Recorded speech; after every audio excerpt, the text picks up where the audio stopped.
प्रिय भक्तों, नमस्कार। अपने चैनल में हम आपका स्वागत करते हैं। आज हम आपके सामने विजया एकादशी की व्रत कथा लेके प्रस्तुत हुए हैं। अगर हमारी कथा आपको सही लगे तो हमारे चैनल को लाइक एंड सब्सक्राइब करिएगा और कमेंट में हर हर महादेव जरूर लिखिएगा। तो चलिए अब शुरू करते हैं। यह एकादशी जो है फाल्गुन माह के कृष्ण पक्ष की एकादशी तिथि को विजया एकादशी का व्रत रखा जाता है। और विजया एकादशी देखने से ही लग रहा है कि यह सबसे उत्तम और विजय एकादशी है। यह व्रत करने से हर काम जो है आसानी से हल हो जाते हैं और मनुष्य को विजय प्राप्त होता है। और यह एकादशी व्रत करने से हमें भगवान विष्णु की असीम कृपा प्राप्त होती है और उनका आशीर्वाद प्राप्त होता है। पाप मोक्ष जो है हमें नाश होता है और भगवान विष्णु की हमें असीम कृपा प्राप्त होती है। और इस विजय एकादशी का महात्म्य श्रेष्ठ पठन पाप नाश हो जाते हैं। और एक बार समस्त देवर्षि नारद जी पितामह जिसे कहते हैं, हे महाराज, हमें फाल्गुन मास की कथा के विधि बताते हुए आप हमें कहिए और कृष्ण पक्ष की एकादशी का विधान हमें बताइए। ब्रह्मा जी ने कहने लगे कि हे नारद, विजया एकादशी का व्रत जो है सबसे व्रत में उत्तम माना जाता है। और विजया एकादशी का व्रत करने से समस्त मनुष्यों को विजय प्राप्त होता है और मोक्ष की प्राप्ति होती है। भगवान विष्णु और माता लक्ष्मी की कृपा प्राप्त होती है।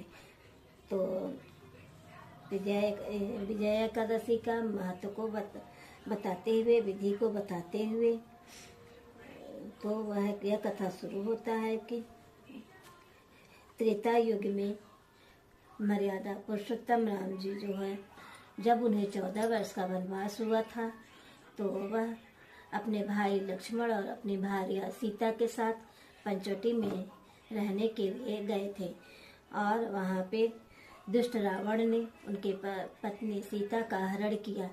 और जब उन्हें यह पता चला कि दुष्ट रावण ने हमारी भार्या को हरण कर लिया है, तो वह बहुत व्याकुल हो गए और सीता की खोज में निकल पड़े। तो सीता की खोज में निकल पड़े और घूमते घूमते वह मरणासन जटायु के पास पहुँचे। फिर जटायु ने उन्हें सीता का सारा वृत्तांत बताया और बता के उसके बाद वह स्वर्ग लोक को सिधार गए। उसके बाद भगवान रामचंद्र जी और लक्ष्मण जो है दोनों चलते चलते कुछ आगे बढ़े और सुग्रीव से मित्रता हुई और वहाँ पे बाली का वध किया। फिर हनुमान जी ने लंका में जाकर सीता का पता किया और उन्हें माता सीता को आश्वासन दिया कि आपके पति रामचंद्र जी ने स्वयं आपको लेने आएंगे। इसके बाद वर्णन किया। तो लौटकर भगवान राम ने भगवान रामचंद्र जी ने सुग्रीव से मित्रता का वर्णन किया। वहाँ लौटकर हनुमान जी ने राम जी को लंका से लौटकर हनुमान जी ने रामचंद्र जी को समाचार बताया।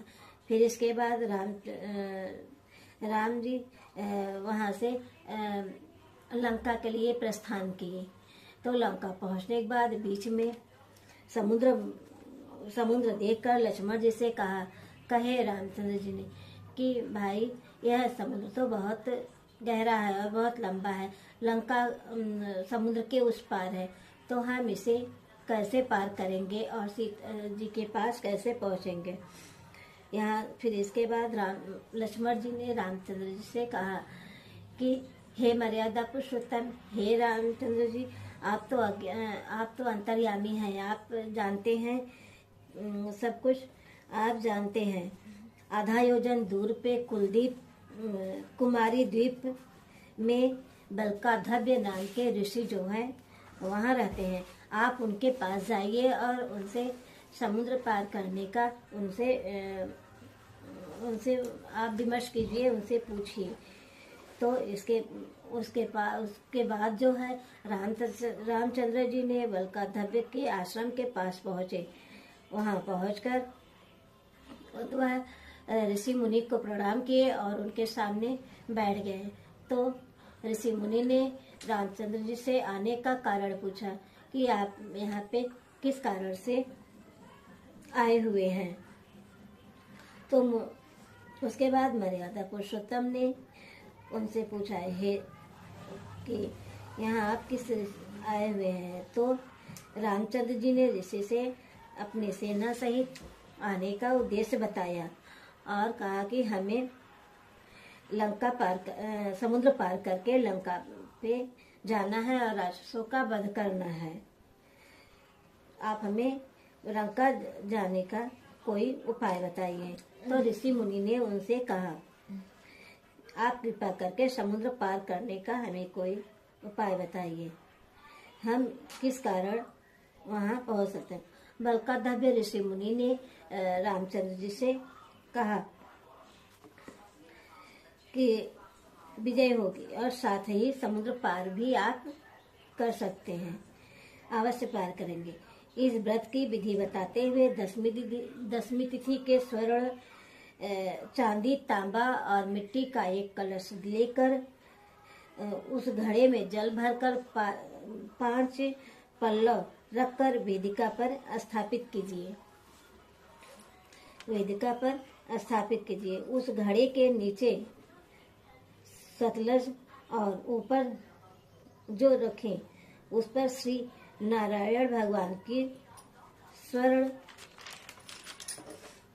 की मूर्ति स्थापित कीजिए और एकादशी के दिन स्नान आदि निवृत्त होके धूप दीप जला के आप एकादशी का पूजा करिए और तत्पश्चात उस घड़े का जो है घड़े के समान बैठकर दिन प्रतिदिन और रात्रि के दिन बैठकर जागरण करिए और द्वादशी के दिन नियम पूर्वक जो है आप द्वादशी दिन पारण करके सेना सहित जो है आप लंका पर चढ़ाई करिए और आप स्वयं विजय को प्राप्त होंगे। तो श्री रामचंद्र जी मुनि के बलकाधव्य ऋषि के कहने के अनुसार जो है उन्होंने यह सब कार्य जो है नियम पूर्वक किया और उन्हें व्रत किया। इसके प्रभाव से दैत्यों के ऊपर जो है विजय प्राप्त हुआ। अतः हे राजन, कोई भी इस व्रत का जो है विधि पूर्वक नियम पूर्वक पालन करता है और कथा सुनता है तो उसे उन दोनों को जो है यह विजय जो है अवश्य प्राप्त होगी। तो श्री ब्रह्मा जी ने नारद जी से कहा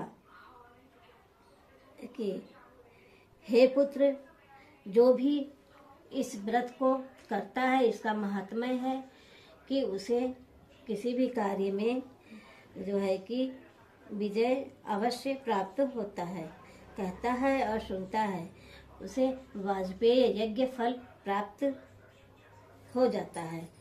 तो इसलिए हमें इस कथा से यही होता है कि यह कथा बहुत ही उत्तम है और हर मनुष्य को हर कार्य में सफलता और विजय प्राप्त होती है। तो ये रही हमारी कथा।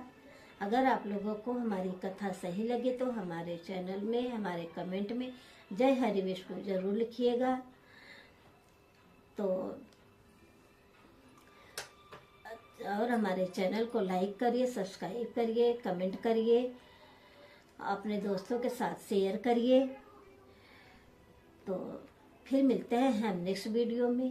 जय श्री कृष्ण, राधे राधे।